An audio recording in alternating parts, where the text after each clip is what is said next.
Welcome to another episode of the Harvey Hour. My name is Nathan Harvey. I'm joined alongside my dad once again, Stephen Harvey. How you doing today? I'm fine, thanks. Yeah. Well, Jimmy G has gone to two. Well, I should say two consecutive, but he's gone to two NFC Championship games, one Super Bowl. I shouldn't say simple because in the NFL, nothing's really that simple. If he made a decently long throw to Emmanuel Sanders, an easy throw for an NFL quarterback to make, he would probably be a Super Bowl winner, over Patrick Mahomes. But there was a lot of question marks about Trey Lance when they drafted him because they drafted Trey Lance and all of a sudden Jimmy G's in another NFC Championship game and he beat Aaron Rodgers. And he was leading in the fourth quarter against the Los Angeles Rams in that NFC Championship game. He's a winner. If it wasn't for a safety dropped interception, a wide open interception, I'd say Jimmy G would probably be in another Super Bowl, and I don't think they would win that Super Bowl, but I think he would be in another Super Bowl. But yeah. There were always questions about Trey Lance because he was the underdeveloped quarterback in the draft class. He was the least. He was the most. How much football has he played? Not much. He hasn't played that much football, right? Not much at all. When he got expecting too much from him. No, absolutely. No, I agree with that. When he first came into the league, he was the rawest quarterback there. I think he played maybe 2 games in the past 2 years when he got drafted. So he really had no football, really, and no high-intensity football coming from North Dakota State University. So the level of competition, I guarantee, was not as high as it would have been if he went to one of the bigger schools. But nonetheless, even Kyle Shanahan has had questions about Trey Lance. Even to this day, Kyle Shanahan repeatedly has said that Trey Lance has had some really good practices and then very, very bad practices. And recently, he hasn't had many good practices. But he even said last week, he told reporters, quote, "I would love to get Trey more practice and everything, more experience, but we've run out of those games. And he's as ready to go as he can be. He needs to get in these real games now and start playing." He says this and still picks up Jimmy G. So is he expecting, if Trey Lance does bad, to just throw Jimmy G in there and say, fix all of our problems? Is that what he's hoping? I don't know. Is Trey Lance going to be the starter? Trey Lance is the starter. Yeah, I told you that back in February that there were reports coming out even before. Yeah, but I mean they can change their mind. I doubt at this point they're going to change their mind about it because so he's the announced Trey Lance is the starter. And this isn't a smart decision on either party because you're putting in Trey Lance, who is a severely underdeveloped quarterback. He was the rawest of the 2020 draft class. You're keeping away Jimmy G, who just took you to another NFC Championship game, was leading in the fourth quarter against the Rams, who won the Super Bowl in that NFC Championship game.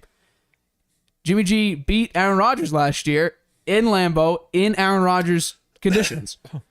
And you're putting in this kid in what used to be the hardest division in football, which no longer is because... Don't the 49ers have a pretty easy schedule the first few games? They do, yeah. So we might see, I think at the very beginning we'll see that, Trey Lance looks really, really good for being this underdeveloped, I guess. But then when they start playing hard teams, I don't think they could keep up. Did they let him play much in the preseason? Yeah.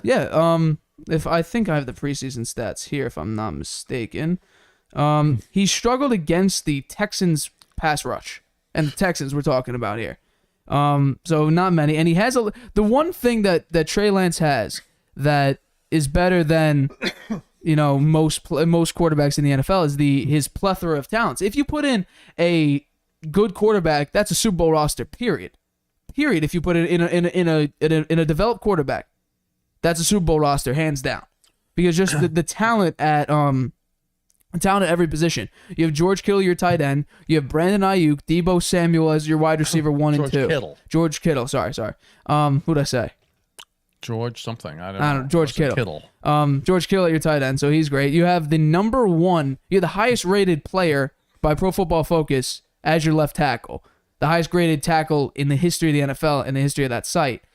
So you have literally all of these talents, and your defense is still good. You still have Fred Warner.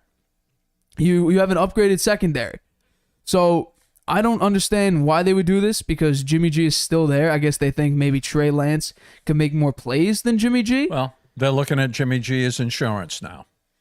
He's insurance. I think he should be the starter personally. Yeah, no, he's definitely starting material. There's no doubt about that. But it's just the fact that they're not putting him as a starter. Given his performance last year, I mean, I think he should be the starter, but they want the future is Trey Lance, so I think they're getting ahead of themselves a little bit. We'll see. I bet Jimmy G will be in there before long.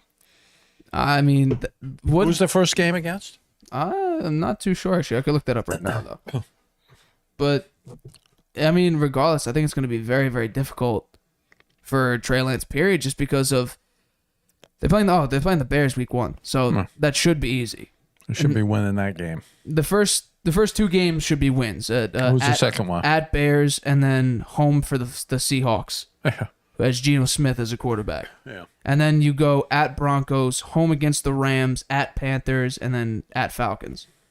I think the Panthers might be able to actually beat that. I think Baker Mayfield might outduel Trey Lance there, but it's just a matter of that may be where they sit him down. Jimmy G comes in for the second half. I would say the huge testament would be how well does he play against the Broncos defense, and how well does he play against the Rams defense, because the Rams defense is upgraded and the Rams offense is also upgraded. That Rams game is clearly a benchmark. Yeah, right. It'll show how he plays against against Matt Stafford, against Allen Robinson, against Aaron Donald. How's Bobby Jimmy Wagner. G feel about it? Did he make any comment? I mean, Jimmy G stayed, so I know. I would assume he's happy. He doesn't have a choice, right? He's under contract with them. Right. He would have had to stay. He had no choice. Well, there were reports coming out earlier today and yesterday that because tomorrow you have to drop your roster down to 53 players, and there were reports yesterday and earlier today that the 49ers were planning on releasing releasing Jimmy G. Because why keep him?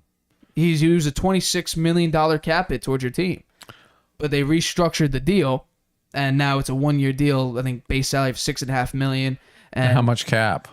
He's saving, the $20 million in cap. He's saving that much cap space. But yeah, it was $6.5 million that can go up to $16 million with incentives. He's not going to hit those incentives because he isn't going to play because they're putting in Trey Lance. Yeah. Well, we'll see what happens. I don't think anything can happen in the NFL. So, do you really think that Jimmy G will get another chance to play, another chance to start? I do. Why? I mean, because I don't think Trey Lance is ready for the big time. So then he didn't play that well last year when he was in there, and he's obviously they're concerned about it, or they wouldn't have done this. Right? They've watched him play the preseason, and then they're concerned about it, so they've done this. They've reconstructed Jimmy G's contract, so he's available to play.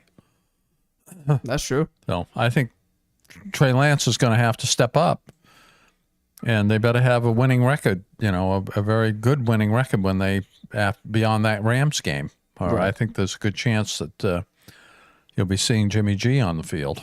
But it was pretty bad because in that 49ers game, they did get shut out by the Texans. Trey Lance went 7 of 11 for 49 yards in that game. So I just think he might be accurate with the ball, but can he make enough plays to push the ball down the field? Can he make enough plays to, I mean, he's still basically a rookie. He only played, 2 games last year? Yeah, he didn't play many games. I think. And those 2 games, he didn't play that well, right? So I think they're expecting too much from him. He never had that much football experience. He went to a small school. He didn't play in the big time. Right. And now he's in the big time, and I can see that taking, 3-4 years for somebody like that to develop. Right. And they're trying to do it in the second year. So I think they've seen the somewhat error in their ways, and that's why they did this. I think it could be that they're using Jimmy G as a backup in case, like an actual backup in case Trey Lance, that is not, the right way to go. Yeah. A kind of reverse of Jordan Love and Aaron Rodgers. They drafted Jordan Love to try to replace Aaron Rodgers, knowing he would be out there soon. Yeah. And then they figured out he's not our guy. But luckily, they never told Jordan Love that he's starting. Now Trey Lance is being told he's starting, and now they actually have to prove that they made a right decision, trading up all those picks to get Trey Lance.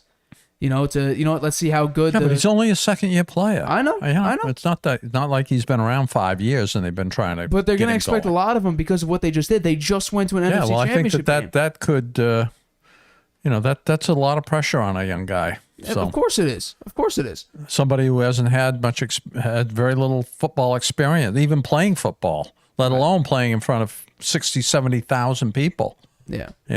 Every Sunday. So we'll see what happens. Yeah, it would be very interesting. I think I'll take a look at the schedule here. I think I don't have the graphic in front of me, but I think I had the 49ers making the playoffs as I think it was the 7 seed.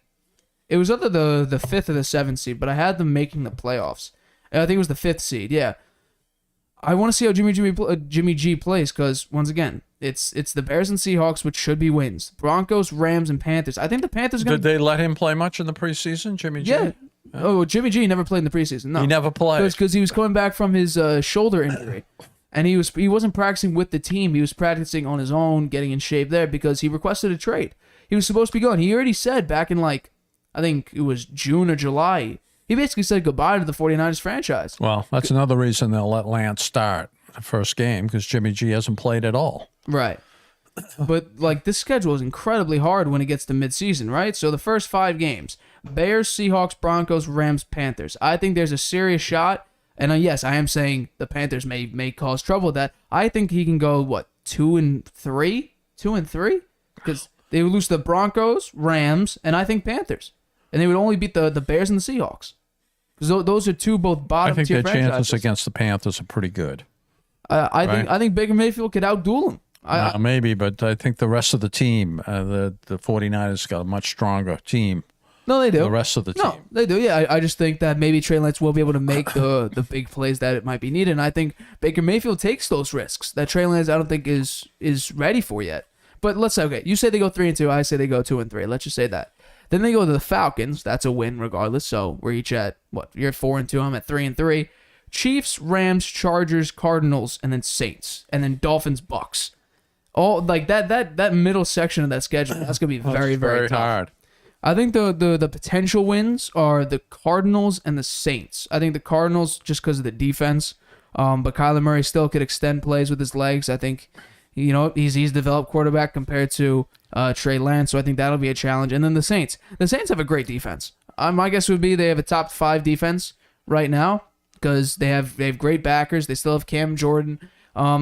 And maybe Jameis Winston could go toe to toe with Trey Lance if Jameis Winston could stay healthy.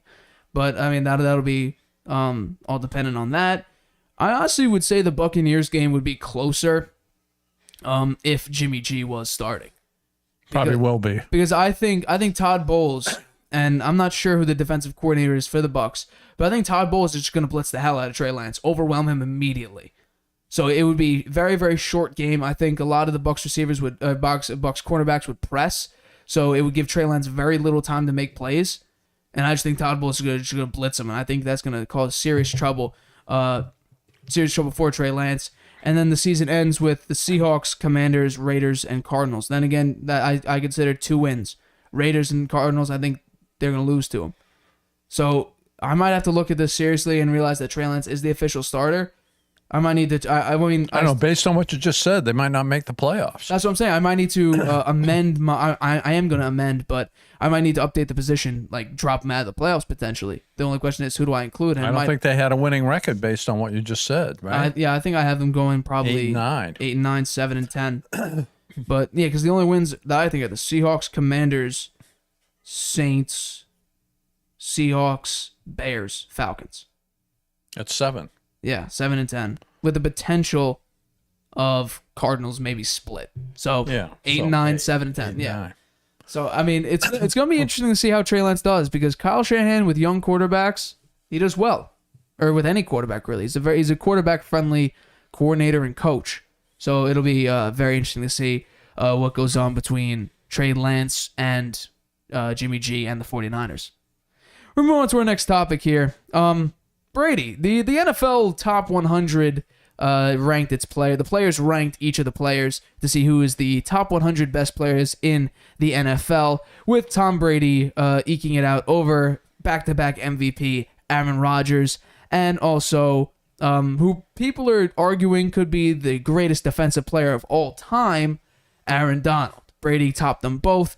We all know what Brady had 5,300 yards, third most passing yards in NFL history, 43 touchdowns, led the league in touchdown throws, led the league in completions. Should have been the MVP last year. Led the league in yards per game. Me and you both agree he should have been the MVP based on those numbers. But Aaron Rodgers did win MVP. He had 37 touchdowns to only 4 interceptions, 4,100 yards. And Brady, while throwing for 5,300 yards and having more attempts than I think anyone or most attempts in NFL history, still completed almost 68% of his throws, compared to Aaron Rodgers, who had about half of his completions. He had a fantastic year. No, both of them had phenomenal years. And then Aaron Donald, who, arguably the greatest defensive player of all time. We know what he's about. We saw him in the playoffs. We saw him against, which I'm arguing, which we'll discuss, I'm sure, very, very shortly, a vaunted Bengals O-line. Not something impressive, and also beating up on the Bucs O-line. Also destroyed at the very end in that game. So what's your reaction? Are you surprised that Brady was ranked number one amongst his peers, or what do you think about this ranking? Has he ever been number one in this ranking? This is his fourth time. Fourth time. The top 100 started back in 2011, and Brady in the inaugural top 100, Brady was also ranked number one. Yeah, I believe it was 2011, 17, 18, and 2022. So what's your reaction to all this? I agree with it. I think it's appropriate. I think he earned it, and I think he should have been the MVP last year. I've said that probably 100 times on the show, so I think people understand that. But I do think a quarterback generally should be at the top of this list because it's somebody who handles the ball on every play. And, Aaron Donald, I agree, is a great player. And this ranking, putting him at number 2, I don't know. I might have put Aaron Rodgers at 2 just because he's a quarterback. Right. Yeah, but I don't have a problem with it. How about the other the top 20? What were the other, going from 20 up to 1? Who were they ranked? I can look that up for you right now. Who was in those rankings? Let's see. Can I look it up? Here we go. Number 20 was J.C. Jackson. He moved up from 29 last year. 19 was Debo. Debo made number 19. Debo Samuels. Yep. Number 18 was Shaquille Leonard, which I think is Darius Leonard as well. Maybe he changed his name, but Shaquille Leonard is number 18. I think it's Darius Leonard. He might have changed his name. Who's he play for? He plays for the Colts. Yeah, What's his position? It is Darius Leonard. He's a linebacker, number 18. Moved up one spot from number 19. 17 was Justin Jefferson. 16 was Micah Parsons. 15 was Tyreek Hill. 14 was Trent Williams, the offensive tackle, I said, the highest rated in Pro Football Focus history. 13, Josh Allen. 12 was Derrick Henry. 11, Myles Garrett. I'm surprised D. Henry still made top, 12. Yeah. He was hurt last year, but, he was on a record-breaking year, if he did finish that year. Travis Kelce, number 10. He actually dropped down from number 5. Jalen Ramsey at number 9, Mahomes at number 8, a drop off from the number 1 spot last year. So wow, that's 1 to 8. That's a pretty big drop. Devontae Adams, number 7, TJ Watt at 6, JT Jonathan Taylor number 5, Cooper Kupp at 4. So Cooper Kupp, according to the players, is the best wide receiver in the league. And then Rodgers 3, Donald 2, Brady number 1. Yeah. So I guess those are pretty fair, I think. I might have put Justin Jefferson up a little higher. I might have as well. Because Justin maybe Jefferson, Debo Samuels too. Debo Samuel number 19 though. If we're talking about that, we're not talking about best at their position, the best player in the NFL. They're also rating offense and defense. I think when they got a bunch of defensive players ahead of him. I mean, he touches the ball a lot more than they do, and I understand that. He played running back and wide receiver. No, but I think he should be ranked a little higher. Well, here's what I'll say about this ranking. Not only is it, the importance of the position, the dependency of the position, quarterback being the general, and everyone else is following the quarterback's command, at least on the offensive side. Yeah. We also have to consider the value of the player itself. How important is the player, not only the position. So with Aaron Donald, right? Here's my argument with Aaron Donald, okay? Why I wouldn't rank him number 1. He's not number 1. He's number 2. No, that's what I'm saying. No, but people were considering him number 1 over Tom Brady, and even Aaron Rodgers over Tom Brady as well. Here's why I would say Aaron Donald. I'm saying I agree with the argument that Aaron Donald could be higher than LT eventually when he retires as the greatest defensive player of all time. That's a serious argument, and I kind of agree with that. And I would love to have that discussion if I put myself in depth of that conversation. But here's my problem, right? Because I believe they include, let's just say for all intents and purposes, they include regular season and postseason in this, right? Aaron Donald, in the postseason, he got a half a sack against Arizona. He got 0 sacks against San Francisco. He got 1 sack against Tampa Bay, who had I believe, we watched the show recently about our predictions of that game and our reaction afterwards. I believe the offensive lineman who was blocking Aaron Donald on the interior, on the outside and interior, I believe was a undrafted rookie free agent from Rice. That's who Aaron Donald was going up against, and he could only register 1 singular sack against him. And he also had 2 sacks against the Bengals in the Super Bowl, where the Bengals had the worst offensive line, and an offensive line that gave up 70 total sacks in that season. 59 in the regular season, and I believe 11 in the postseason. So that's the offensive line we're talking about that he dominated against. He did get 2 sacks. He did get 2 sacks. One of them was pretty important right at the end of the game. Right at the end of the game, yes. But once again, it was up against one of the worst offensive lines ever. So we're talking about that here. And yes, those are the only things I take away from Aaron Donald, because I think Aaron Donald is one of the greatest defensive players of all time. But there's also a lot of context you have to talk about with it. Aaron Rodgers lost to Jimmy G. Looked horrible in the postseason, has been looking horrible in the postseason, but just talk about last year, Tom Brady just outperformed Rodgers. Yes, they left off in, they both left in the divisional game, and then Brady losing to Aaron Donald and the Rams, and then Rodgers losing to Jimmy G and the 49ers. But I'm glad the players saw this. The value of Tom Brady is much larger than what Aaron Rodgers did, the value of Aaron Rodgers right now. Because people understand that last year, and that's all they mentioned. They didn't mention prior years, the fact, 3 years ago or 2 years ago, he won the Super Bowl and he did this with this team, whatever. They were talking about last year, and that's what matters. Last year, Brady did better than Aaron Rodgers. And I remember talking about this with you on the show. We said, you don't give the MVP award to the person who makes the least amount of mistakes. We've talked about that. Yes, Brady got, 3 times the amount of interceptions that Aaron Rodgers did. It's okay. He's throwing the ball down the field a lot farther. Right. He's taking risks and throwing the ball down the field more, and almost the same amount. They almost have the same exact completion percentage. Brady has almost 200 more attempts than Aaron Rodgers. And 1,000 more yards, 1,100 more yards passing, right? Yeah, and 6 more touchdowns. So we're talking, they understand that Brady is the better quarterback than Aaron Rodgers. Yeah. It's as simple as that. That's good. I think the players have it right. The one question mark I have is that the past 2 years, right? They ranked Brady 7th last year, and in the postseason or the offseason, when Brady went to the Bucs, he was ranked 14th, and then he comes back and wins the Super Bowl, and then gets ranked 7th, and now loses in the divisional round, puts up 5,300 yards, third most. The year he was ranked 14th was his last year with the Patriots. Yeah, it was 2019, right? And the offense didn't have that many players around him. Nah, that's for sure. But in that season, he threw 4,000 yards, 24 touchdowns, 8 picks. Still throwing the ball a lot, though. Only 100 times, actually only 100 times less than this past season. So, he actually averaged more attempts, but less. Yeah, he did not have a good year. So, 14, he had 60.8% completion percentage. It was more about the team than it was him. Right. But Brady last year went on an absolute tear, right? He had 67.5. At 44 years old. 44 years old, yeah.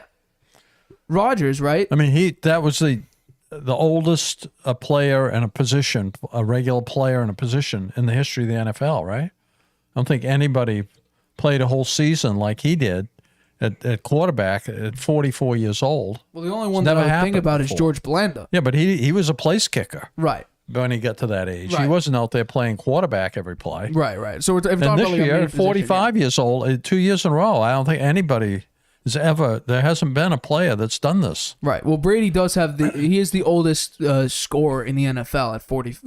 He scored a rushing touchdown, I think, last year at 44 and something years old. So he holds, I think he's like the top 4 oldest scorers in NFL history, something like that. Before that, it was Doug Flutie. But the question mark is, what will the Bucs do this year? Like, where will Brady end up going into 2023?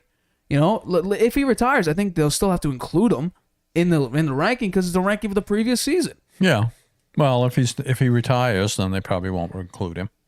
Maybe. Right? I mean, well, then what? They're gonna replace. He's not what playing. If he's not playing, they're going to include him in the list to pick, right? Maybe. I don't think they will. I mean, Did when they somebody include Drew Brees last year? retires, if he's not retired, then yeah, he'll be in there, and I think he'll probably have a good year this year. I mean, he had one series in the preseason, the final preseason game. He looked great. Right. He went right down the field. They got a field goal. So I don't think he's lost anything. I think he's going to have a great year. We'll see though. I don't think we don't have the clip up right now, but there was Brady finally spoke in a press conference yesterday, and people were saying that he looked very different than before. That they think that maybe they were joking around, maybe plastic surgery that he got. It could have been he lost a lot of weight. They were just quite because he did not look. I'll bring this up right now. Didn't look like Tom Brady. He looked very different than what he normally looks like. I'll try to get an image here. We won't be able to show it on the show, but maybe that's why he took the time off. He went and got plastic surgery. That's what people were maybe thinking about. Let's see. Can I? Yeah, here. They said that Brady looks different. So I don't think he looks so much different. Yeah, but we won't be able to show that for the show. But you can just look at the Brady press conference. He was questioned though, and while we're on this, we'll talk. Did they ask him whether he got plastic surgery? No. They did ask him about his. They did ask him about where he was and what he talked about. Oh yeah, what did he say? He actually answered the question. He said, "quote It's all personal. Everyone's got different situations they're dealing with, so we all have really unique challenges. I'm 45 years old, man. There's a lot of sh going on. You just got to figure out life the best you can. It's a continuous process."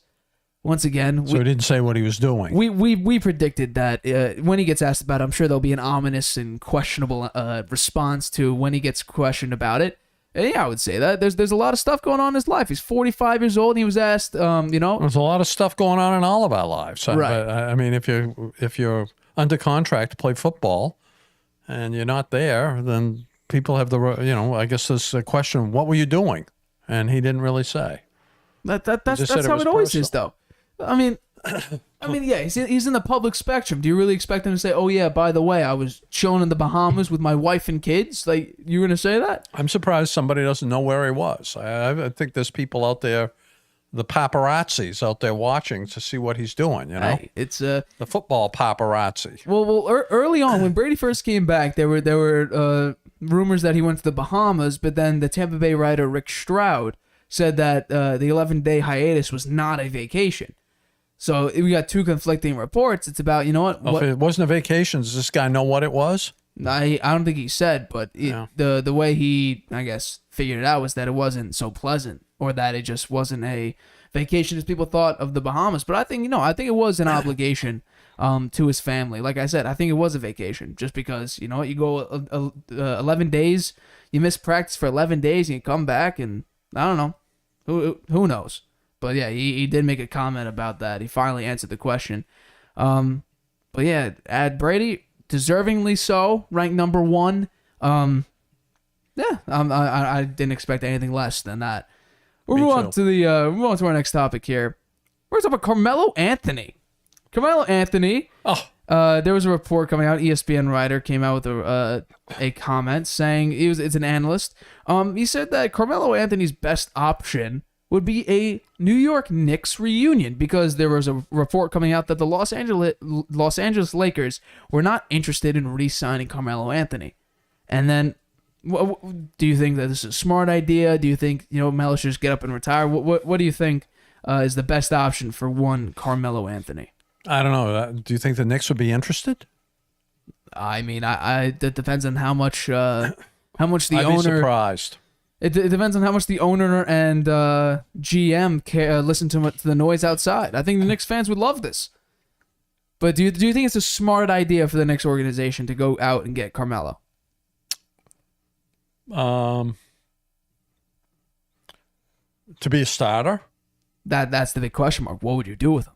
Because I don't think he'd be a starter. he started only 3 games. The past 2 years, he's only started a total of 6 games. Yeah. How many minutes has he been playing? He plays about 24. He averages about 25 minutes. Okay, so that's quite a bit. He averages the past He's like 2 a years. Six man. He's like a six man. The past 2 years, he's averaged about 13 points a game, which I mean, is not bad. You know what? That's not that bad. I think the Knicks could do worse. I mean, if you're gonna trade away R.J. Barrett or if you're gonna trade away Evan Fournier and Obi Toppin, He's a you need poor a forward. replacement. Yeah, but You need a forward. I'd say he's a poor replacement for at least R.J. Barrett. I think the Knicks would start to become the retirement home in the NBA because you have Derrick Rose, who's up there in age, and now you bring back Carmelo Anthony, who is 38 years old going into this year. No, I don't think the Knicks have said they want to bring him back, have they? That's not what I've heard, but this ESPN analyst believes that Carmelo Anthony's best option would be try to return to MSG and the New York Knicks. Best option, but the Knicks might not think it's their best option. Well, previously they've sort of hinted at not to say hinted at, but sort of said maybe this could be a potential thing. So, you can bring him off the bench. He's a pretty good 3-point shooter. Right. I think he's lost a lot of his speed. I mean, he's not quick anymore. Absolutely. So he's going to be out there to try to generate some points from 3-point line. Right. I think that's basically, and his defense isn't going to be that great, right? It never was. So, but even for the Lakers though, he put up some big games. He averaged 37.5% 3-point line, which is pretty good. Averaged 44% from the field, so he's not putting up bad numbers at all. No. Just the question is though, why didn't the Lakers want him back? They're moving in a different direction. They're bringing in Russ. They're bringing in LeBron. They got AD coming back. Carmelo Anthony trying to get younger. I mean, not if you have Russ, AD, and LeBron, who are all 35 plus. Yeah. I don't know if AD is 35, but AD, his body is like 40 years old. He keeps getting hurt every year. But you talked about the Knicks anything. About a month ago, or as of July 5th, so about in June, the New York Knicks management was reportedly, according to the New York Post, having internal conversations about bringing back Carmelo Anthony. We remember that Carmelo Anthony, let's see, what year did he demand a trade? Was it 2016, 17, 17, 18 when he left to go to OKC? He demanded a trade because of clashes between him and Phil Jackson, who was an abomination of a owner or GM in the New York Knicks. He wasn't an owner. He was he the GM president. Yeah. So, he clashed with Carmelo Anthony a lot. So Carmelo said, let me get out of here. Who did he get along with in the Phil Jackson? The fans hated him because he was doing poorly. Carmelo Anthony, it was not his strong suit. He was a great coach, but I'm afraid he failed as a GM president. Right. Which is too bad because I like Phil Jackson. No, I do too. Yeah, Phil Jackson I like a lot. Just the question mark is, do I think this would be a great idea? Well, let's just say, if they get Melo, does that mean that they already trade? Did they already trade away R.J. Barrett potentially? Did they already trade away Evan Fournier for Donovan Mitchell? Carmelo Anthony's 37 years old. No, I understand. No, but what R.J. Barrett is what, 22? Yeah, R.J. Barrett is super young, but okay, let's say for just for the sake of argument, let's say they go out and get Donovan Mitchell, and I think let's go with what I think, and then we can talk it out. They didn't the Jazz didn't accept a 5 first-round pick, 2 protected first-round pick, Evan Fournier, and Obi Toppin trade deal, and they said they wanted a significant upgrade to that trade package. So let's just say R.J. Barrett is the key, which I greatly think that's R.J. what they're telling them. I mean, they're not saying it outright, but that's what they want. So let's say it is R.J. Barrett. So they get rid of R.J. Barrett, they get rid of Obi Toppin, and they get rid of Evan Fournier. That means they just lost 3 forwards. They need a forward. So Carmelo Anthony would be that forward. Would he start every game? That's the question. Do they have someone to I think, fill in for Carmelo Anthony? His minutes, 37 years old, and I saw him play a few games. He's definitely lost a step. Of course, of course. And you need good defense too in this league. And the Knicks have Tom Thibodeau as a defensive-minded coach. He's not going to be too happy, I don't think, with Carmelo Anthony's effort on the defensive end. So I think if you get him, he's a 6th or a 7th man. I would definitely. And if you have to give up R.J. Barrett, then Maybe you pull out Toppin or somebody else. You can't give up all three of those guys. I mean, do you think you could swap Barrett, someone? I don't think you'd have to give up 3 players if R.J. Barrett is in that. Well, what would you call a significant upgrade to 2 players and 5 first-round picks? Do you think just swap out one of those players and add R.J. Barrett? Yeah. Okay. Yeah. Okay. So let's say who do you think they would rather go for? Do you think they would go young and say Obi Toppin over Evan Fournier? So it'd be Obi Toppin and R.J. Barrett plus 5 first-round picks. I think either one. I think it's either one. I think it's mostly R.J. Barrett they're looking for. Right. So and those picks. Yeah, I mean, I think it would be definitely interesting to see. It would be definitely fun, just for New York sports in general. If they do that, it's just the Knicks all over again. They can't stick with any players very long. Right. You know, they're constantly trading people and turning over the roster. I mean, they've had so many good players that came through the system that they just got rid of. Right. You know, and if they just been a little more selective and hung on to a few of those good players and let them play a few extra years, I think they would have done a lot better. They just can't. They're constantly churning the roster. Right. So. Well, the one consistent just let piece, it stand for a while and try to play with the players they've got. Right. Well, the one consistent piece throughout the Knicks' tenure the past 10 years was Carmelo Anthony. From when Carmelo got there in 2011 all the way up until 2017 when he said, I'm out of here, he was an all-star every single year, averaging over 20-plus points. In one year, in 2012, 2013, he averaged almost 30. Carmelo Anthony was the only really solidified piece of the Knicks organization. And, from about 2014, 2015 maybe, all the way up until the end in 2016, 17, it was just Carmelo Anthony left. That's all it was. But when they had, who was the coach? The black guy that was their coach. What year? What was his name? The year that Anthony had his best year, I think. 2012, 2013? Yeah. Because that's Woodson, right? Mike Woodson. Mike Woodson. Yeah. That was he had the offense. The offense was Carmelo Anthony. Right. It was an isolation offense. Yeah. And they let Carmelo Anthony, star in that offense, and it was good. Right. They made the playoffs. And the roster also the roster itself was actually pretty good. Tyson Chandler, who was pretty good back in 2012, 2013. You still had Amari Stoudemire, who was towards the end of his tenure there. Yeah. You had Melo. But they made the playoffs that year, and they got beyond the first round, I think. Yes, they lost in 6 to the Pacers. Then they got Phil Jackson and got rid of Mike Woodson. Right. That was a mistake. I think they could have gone another year with that offense that they were running, and with Carmelo Anthony, they might have made it to the playoffs finals. Well, the first year that Phil Jackson was there, Mike Woodson was still the coach. He went 37-45. But the first year with just Phil Jackson as the primary executive, because it was Phil Jackson and Steve Mills the following year, 2013 and 14. The following year, right? So 2014-15, the Phil Jackson was the solo executive of the Knicks, and Derek Fisher was the head coach. They went 17-65. The following year, 23-31, and that's Derek Fisher only lasted half the year that year, 1.5 years.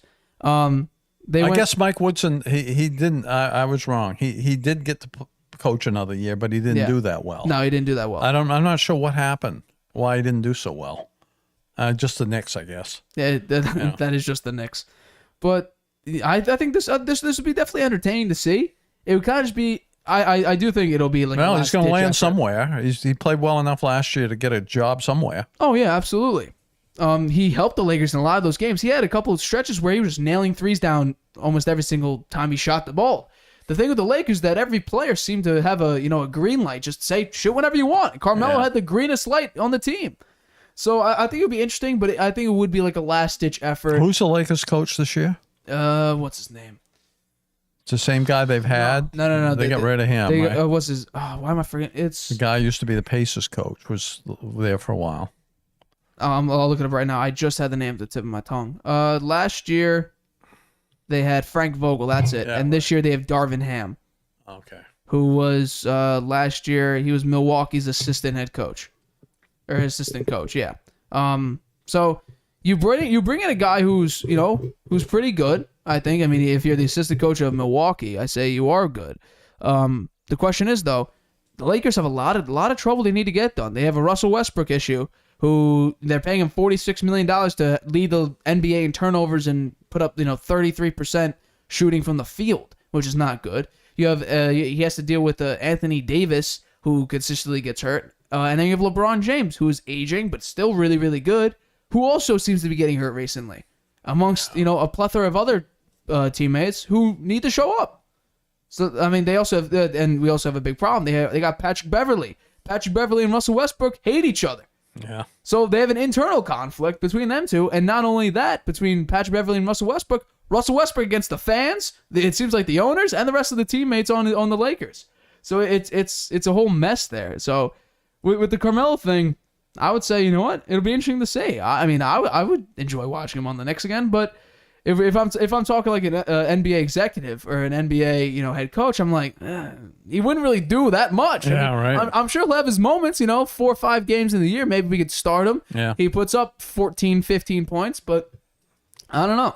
I think the fans generally would be in favor of it. Oh, absolutely, because it's Carmelo. They understand that Carmelo was the Knicks for a good 4 or 5 years towards the end of his tenure, and they know that Phil Jackson screwed it up. Yeah, and I would like to say I do like Mike Woodson. I thought he was a good coach. No, absolutely. I called that black guy. I should have said African American guy, but I have a lot of respect for him. I thought he was a good coach and a good basketball man. What happened to him afterwards? Oh, he was his assistant. He was the assistant coach. Was it last year or the year before? He came back to the Knicks because before that he was the Clippers assistant coach for a number of years. I don't know where he is now. Last year he was not on the Knicks. They wouldn't bring him back to the Knicks if they. Well, he was the assistant coach in 2020, 2021. For the Knicks. For the Knicks, yeah. But last year he was not anything. So who knows? He'll probably be in there somewhere. No, I'm sure. He's a good basketball guy. Yeah. So we're moving on to our next topic here. Aaron Rodgers. Aaron Rodgers was recently on the Joe Rogan Experience, where he had a lot of comments about, different substances he's taken playing games, such as Percocet. And he also talked about his choice words with when he was asked about did he or did he not get the COVID vaccine, which back then he said that he was, quote, immunized, which the media kind of just said, okay, that sort of means vaccinated. And they ended up getting COVID towards the end of the year. And it turns out he wasn't actually vaccinated. So people are coming out that he lied about it. So what's your reaction to what? Immunized doesn't mean that he lied about it. Well, he was asked if he's vaccinated, and he said I'm immunized because then he didn't lie about it. Well, he did because it's not. He did not get the vaccine to be vaccinated from it. I have no idea. Why didn't he get a COVID vaccine? Because he's allergic to one of the things in the active ingredient in the COVID vaccine. But this was his quote when he talked about his choice words of immunization. He said he went through a process of immunization through a holistic doctor. Well, that's like voodoo medicine. Yeah. Rodgers recently has been doing through a lot of voodoo. He's done a cleansing. He's done the psychedelic tea, ayahuasca, or whatever the hell the drug is. He came out. He was on several games of Percocet. He was high on Percocet or whatever to fight through pain. But he was apparently, he said that he wasn't so high on Percocet that he actually felt the trippy effects from it. It was just to deal with pain. So Aaron Rodgers has been a questionable individual for the past few years. He wants to be. This is part of his shtick. Yeah. He wants to be somebody who's considered a little off the, he's kind of counterculture and, controversial. He wants to be like that. Right. Well, a main reason why he didn't straight up answer the question of, yes, I am vaccinated, or no, I'm vaccinated, but I'm immunized, is because he didn't agree with the NFL's COVID policy. So instead of, saying, no, I'm not vaccinated, or yes, I am vaccinated, but in this case he wasn't, he was immunized, which doesn't mean you actually are vaccinated from the COVID virus. He didn't really know whether he was immunized or not. Hey. How would he know? Hey, it's Did he get tested for antibodies? It's a holistic doctor, Dad. Yeah, but the holistic doctor said, okay, you're immunized. How would anyone know whether they're immunized or not, right? You should have gone and got an antibody test just for COVID. Well, clearly it didn't work. That would tell you whether you have, you have an immunization against the coronavirus. Well, clearly and it didn't obviously work it didn't work because he got COVID. He got COVID. And that's a mistake on his part because the team's counting on him. Right. He's the quarterback of the team, supposed to be a leader, and he should have gotten the vaccine. Well, I think the reason why a lot of the people in the media and a lot of individuals have a problem with the fact calling him he's a liar is because I assume he knew, and he should have known, that immunization does not mean you're vaccinated under the NFL's eyes. You still had to be masked up because you were not vaccinated. You still have to be. He has to be masked up everywhere. He needs to be masked up in the locker room, on the sidelines, everywhere you are around players, because you were an danger to them as well as yourself, because you were not fully vaccinated. But Aaron Rodgers knew this, still went against the NFL's eyes. No one cared to double question him about it because he said, I'm immunized. And everyone seemed to be cool with that. But then when he got COVID, everyone's like, you're not vaccinated. You did not get the vaccine. Obvious. Yeah. So Rodgers recently has been, he missed a couple of games too, right? Yeah. That was the Jordan Love experience. And that was terrible, right? Did they lose those games? Yeah, he lost that game. And if I'm not mistaken, I believe Patrick Mahomes was also out of that game because it was absurdly close. I want to find that game actually. It was close because of the defense. Because I watched some of that game and Love played awful. Yeah, no, it played awful. It was bad. Let's see, was it 2021? Yeah, it was 13-7, and Patrick Mahomes did play, and Mahomes didn't have a good game at all. He 166 yards, 1 touchdown, almost 50% completion percentage. Jordan Love, he was almost 50% completion percentage as well. He threw a touchdown, another interception, another interception, and actually outgained Patrick Mahomes on yards.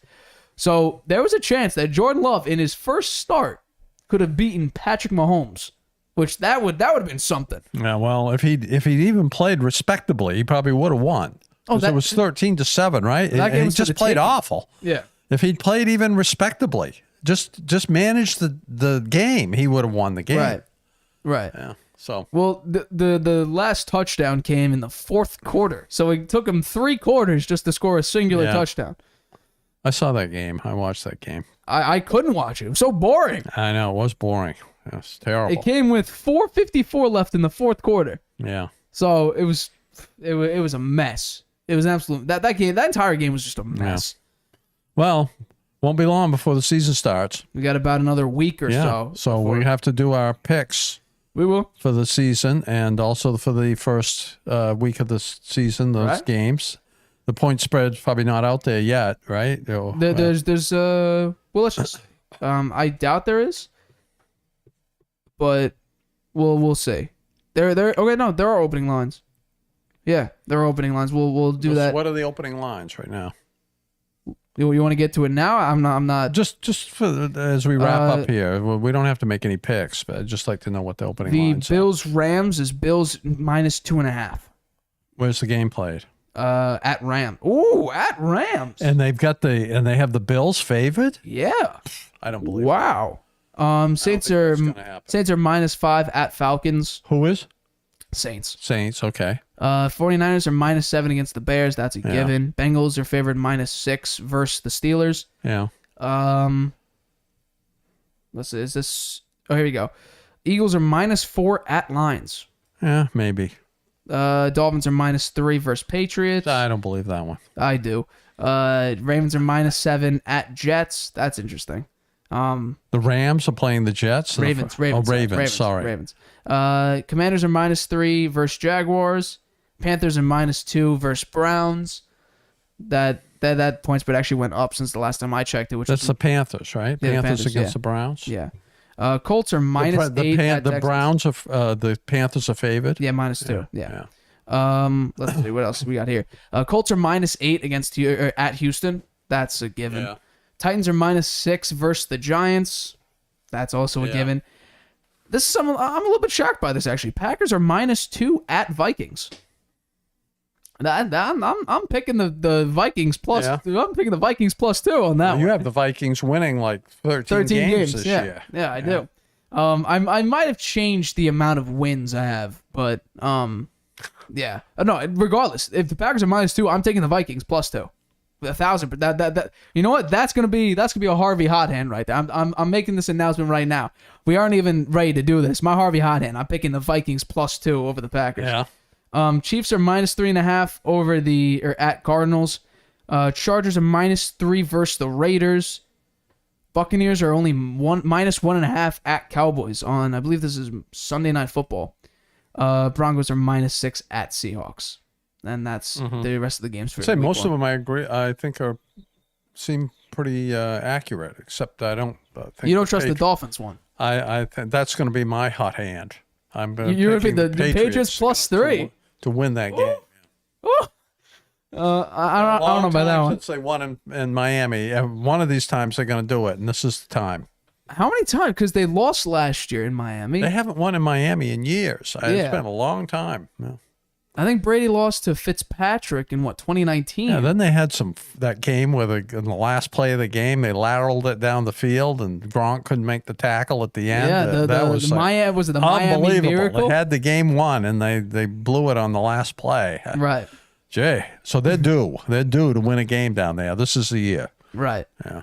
All right, so we're going to take a very, very quick break. We'll be back in just a minute to finish up the show. Introducing video podcasts on Spotify. Transform your storytelling into a show everyone can watch Or listen to. Easily upload your video through Anchor, Spotify's free podcast creation tool.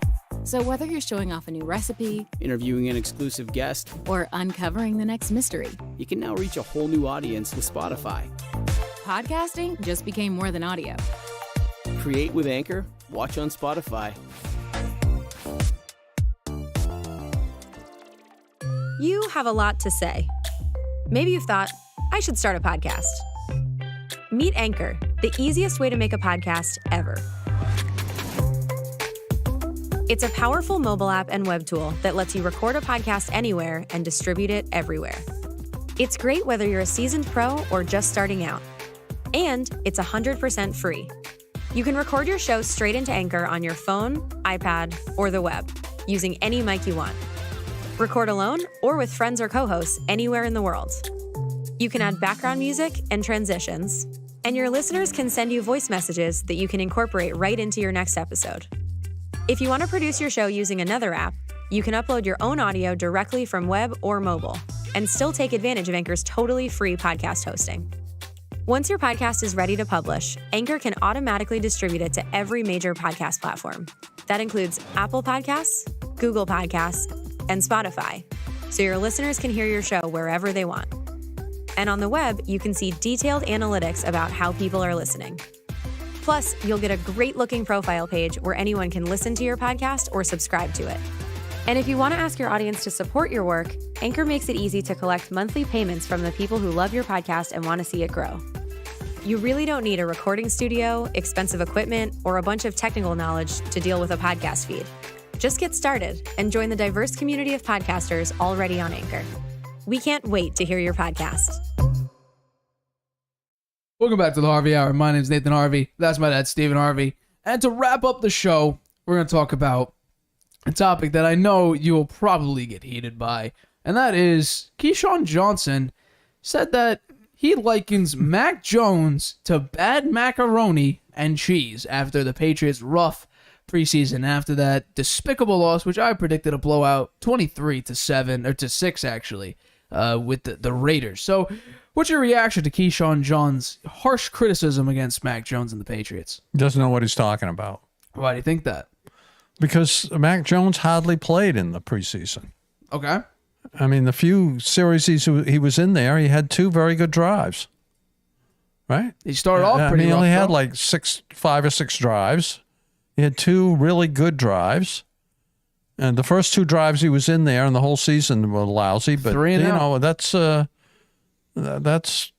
first play action he had the whole season. So I don't think I would put too much credence in that. So I don't know. He's just trying to get a headline. That's all. I don't think it means anything. Well, I don't know what bad macaroni and cheese tastes like. What is bad macaroni and cheese? it apparently tastes bad. I guess so. But I don't think that relates to Mac Jones. Mac Jones is second year, had a really good rookie year, made the playoffs, had some ups and downs. He was, in the middle of the season there, he had a couple of rough games, but I think he's going to have a decent season. I think, the offensive coordinator thing is maybe a little bit unsettling for him, having two different guys calling the plays, and I'm not sure who's the quarterback coach. I'm not sure who that his mentor is there now. So maybe that's a little unsettling for him, but we'll see. In a week, they'll be down in Miami. They will. Playing, and we'll see how it goes. I'm picking them to win. Well, to expand on this quote, he didn't only say this, but to expand on what Keyshawn Johnson said, he said, quote, "For whatever reason, and I don't know if it's Matt Patricia and Joe Judge, or it's just the offensive line, or it's the play calling, or he's not seeing it clean, but he looks like a guy that belongs in the 4th round as opposed to the guy that was that we saw last year help his team at times get into the playoffs. He looked like a totally different dude this preseason. I don't know what it is. Like I said, he looks like a bad pan of macaroni and cheese." I've told you before. So He didn't play enough to make that kind of a comment. in this preseason, we gotta make a judgment based on what we've seen. And this preseason, he started 2 games. He has a completion percentage of 61.9. He has 132 yards, 66 per game. It's not great. His longest pass was 45 yards, and that was It was a beauty. No, it was a great pass, but that was like 2/3 of his yards for that entire preseason game was that one play of 45 yards. He's thrown an interception, which he didn't do in his rookie season in the preseason. It looks like a different Mac Jones, and that's a very small sample. It is to make a judgment like that. But the way the decisions they made for Mac Jones in the preseason make no sense to me. You just lost Josh McDaniels, who is one of the greatest OCs, probably the greatest OC the Patriots have ever had. He had the greatest quarterback of all time. He did. That he was. He did, but he didn't screw up on any level. He didn't look like the greatest offensive coordinator of all time when he had Cam Newton. Well, as his Cam Newton. quarterback. Cam Newton lost his job for the Panthers. The Panthers we're talking about. He lost that job. Yeah. But he coached Mac Jones well enough to go. Is he even in the 10-7. league this year? I don't think so. Cam Newton? Yeah. He's a free agent. He's a free agent. Yeah. He's free. That's right. He's free. Nobody wants him. But I've told you this. The Patriots in training camp have gotten to many fights in joint practices, something you don't really see. It's been spirited. ugly. They're spirited. A lot of players have been ejected in those joint practices. Mac Jones has looked very bad. The offense against the Raiders defense got stuffed for its first 3 plays against 11-on-11. Mac Jones in 11-on-11 practices, even within his own team, does not look great. The Patriots just in general. I said this going into this year before Josh McDaniel even decided to become the head coach of the Raiders. I said, this is going to be the most important year for Mac Jones because we're talking about a rookie who just came off a great rookie year, now going to his second year. He needs to show serious development, or he might become a bust. Because if he can't develop, Nate, you're getting ahead of yourself. I'm not. You're getting ahead of yourself. I have a serious concern. I think I have a serious concern. Some quarterbacks in their sophomore year, they do have a little bit of a setback. That's not uncommon. But right? you have you shouldn't have a setback if you have the greatest coach of all time coaching you. But he's not. They have Bill Belichick's not the greatest coach of all time. He is the greatest coach of all time, but he's not coaching Mac Jones directly. That's the offensive coaches are coaching him. That's not. He's not directly. Well, think about this though. No. Directly reporting to Bill Belichick. No, but you know who is reporting to Bill Belichick? The people who Bill Belichick brings onto his roster. So I'm sure they're evaluating the preseason now. They have a week to prepare, which is a good thing. I think a week between the preseason and the start of the season, and they're going to make some adjustments there. And one of the best coaches ever for making adjustments is Bill Belichick. So I wouldn't get too far ahead of myself here in making judgments about Mac Jones, who hardly played in the preseason. And, Keyshawn Johnson trying to make a name for himself, saying bad macaroni and cheese. So, I'd sit tight, watch a few games, and see how it goes. Well, I'm always in the game of making predictions, and I'm going to make one right now because I have a very, very funny feeling that this might reign true. The first thing I'm going to say, my prediction is that in the NFL, a lot of people agree that if you have a QB battle between two quarterbacks, right? So, for instance, the Steelers are in this right now. If you have two quarterbacks, you really have zero quarterbacks. If you have two offensive play callers, you have zero offensive play callers. We're already seeing Mac Jones struggle in training camp with two offensive play callers. Two in training camp against his own team. I don't think it will be that way in the regular season. I think they're going to pick one. They let the two guys try out, and Belichick's going to make a choice. And the thing I'm going to say, right? This is not a prediction. I bet he picks Matt Patricia. Yeah, he will. But this isn't even a prediction. This is just a straight up fact. Bill Belichick does not take risks on outside people. He only brings to his team, hires inside workers. Think about who's on his roster. He has two of his kids on his coaching staff. Gerard Mayo, who he played with, or who not played with, but who was on the Patriots, played with the Patriots. Yeah. You bring back Matt Patricia, who was your defensive play caller. He was a failure as a Lions head coach, but then again, that's partially the Lions, partially him. Some good coaches don't make it as a head coach. You bring him back. You rehire Joe Judge, who's a failure of a Giants head coach. Yeah. I think if you didn't screw Those up... Those guys are both great coaches for the Patriots. I think it makes sense to bring them back. Well, they're available. Joe Judge was a question mark, but... What do you mean? Joe Judge was he was a special teams coach. They have great special teams. Patriots have one of the best special teams in the league. You got Matt Slater at 30,000 He makes the All-Star. He makes the Pro Bowl every year. That's a special teamer. Come on. So, but I mean, you can't. How can you say that, Nate? The Patriots have had great. They've had great special teams, right, under Joe Judge. And the last thing I'm going to say about this is that if things weren't so bad between Brian Flores and Bill Belichick, I'm guarantee you, Belichick would have gone for Brian Flores. Would have been a good choice to bring him back. He's a good coach too. The reason why this is a problem is because you're not taking any risks. Belichick is sticking to his formula when the NFL is being molded in a different way around that. Belichick is sticking to his ideology and his ideology alone. What he hasn't worked out too bad there, Nate. Take a look at how many games he's won. Okay, so right, but look at just what happened. Well, look at the result that happened. Right, 7-9. I got it wrong, by the way. In the last Harvey or one of the last Harvey hours, I said he went 9-7 with Cam Newton. It was worse than that. He went 7-9 with Cam Newton. Then the following year, yes, a lot of those games were very close. They were, but they lost. That's because of turnovers by players, right? Because. And because a boneheaded call by the offensive coordinator right down at the goal line in the second game. Using Cam Newton to his strengths because his strength is not passing the ball. But he ran him right up the middle, and they knew it was coming. He should have at least rolled out. Belichick had a master plan, it seems, with having Jimmy G replace Tom Brady back in drafting him in 2014 and 2017, getting ready to move off of Tom Brady for Jimmy G. That was his plan. Tom Brady played another, 2017. He played another 2 years after that. 2018, 2019, made it to 2 Super Bowls. 2017, where he wanted to replace Tom Brady with Jimmy G. Brady threw for 505 yards, put up 33 points against the Eagles. But Belichick allowed 41 points and lost in that Super Bowl. 2018, Belichick had one of the greatest defensive coaching performances of all time against the average of 30-plus points per game for the Los Angeles Rams, bringing them down to 3 in that Super Bowl.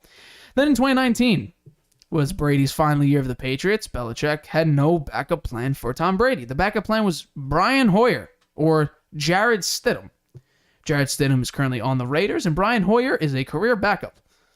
And let's see. The Patriots now. He brought in Cam Newton, who just came off of injury at the time, and looked really good for the first couple games. Got COVID and never looked the same again.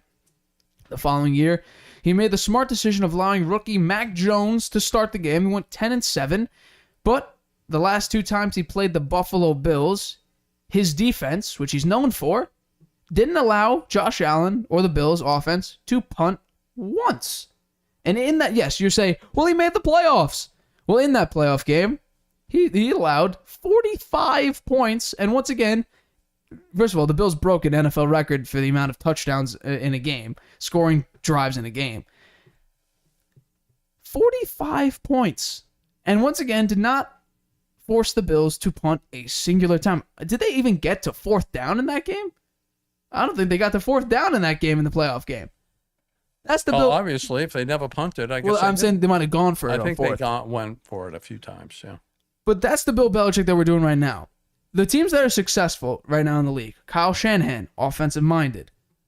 What's it called? Bruce Arians, when he was coaching, offensive-minded, won a Super Bowl. He had Tom Brady. He did. No, he did. He did. Sean McVay, offensive-minded, just won a Super Bowl. The league is moving towards offensive-minded coaches and coordinators. Look what the Giants got. The Giants could have gotten anybody. They got the Bills' offensive coordinator. They could have gone for Brian Flores. They could have gone for anyone else. They went for Brian Dable, who was the Bills' OC.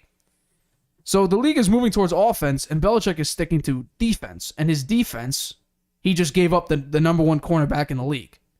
17 interceptions the past 2 years. I think 25 in the past 4 years. Because he didn't want to pay him. He's right now, the wide receiving core is now worth, he's paying the wide receivers $70 million. It's the most in the league. The Patriots paying the most on wide receivers in the league, and they have B- receivers. That's the Patriots we're talking about here. And if Bill Belichick could somehow get to the playoffs in this AFC, you got me. You got me. But we're talking about here, the AFC is significantly harder than the NFC. You have a defensive-minded head coach. Just the defensive head coach is the only one that's successful is Sean McDermott.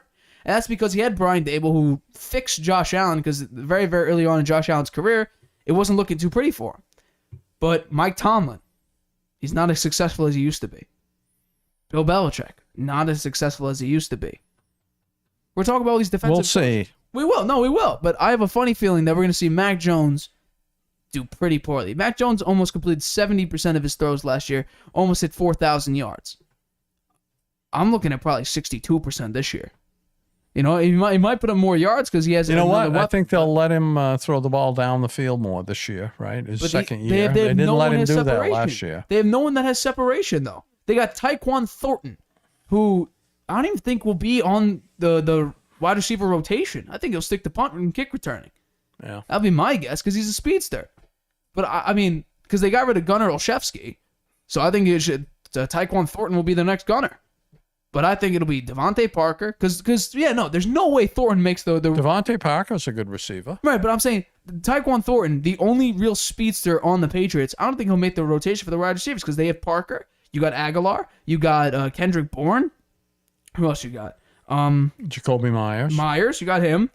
Then you got Jonnu Smith and Hunter Henry as your 2 tight ends. Pretty good. I think that's pretty good. So Tyquan Thornton, the only speedster on the Patriots, will not be in the wide receiver rotation. He might get in there. You wait and see. Why would you put him in if you have 4 better receivers? It makes no sense. Give him a chance. It makes no sense. 4 better receivers and 2 tight ends. Yeah.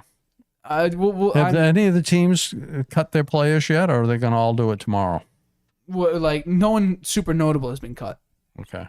Because I think most of the time it's just going to be rookies that don't make it. Or tomorrow. Well, yeah, tomorrow at 4. Surprises. Tomorrow at 4 p.m. There's going to be some cuts. So I'm nervous. I'm nervous for Matt. I want to see Matt. Obviously, I want to see Mac Jones do well. I'm a Patriots fan. I want to see him do well. Yeah. But I'm also realistic, saying that, you know what, the stuff that I'm hearing, the reports that I'm hearing straight from people who are at camp and watching, the practices go, down below to, fighting and ejections and several interceptions and run stuffs and sacks, all this, I'm nervous as a Patriots fan, just because, you know what? I'm always nervous at the beginning of the season. But you seem so optimistic over such a horrible situation right now. Well, because they currently don't have an OC. I prefer to look at the glass as half full, not half empty. I'm looking at it, where is the glass? Is it half full, half empty? I'm conflicted here.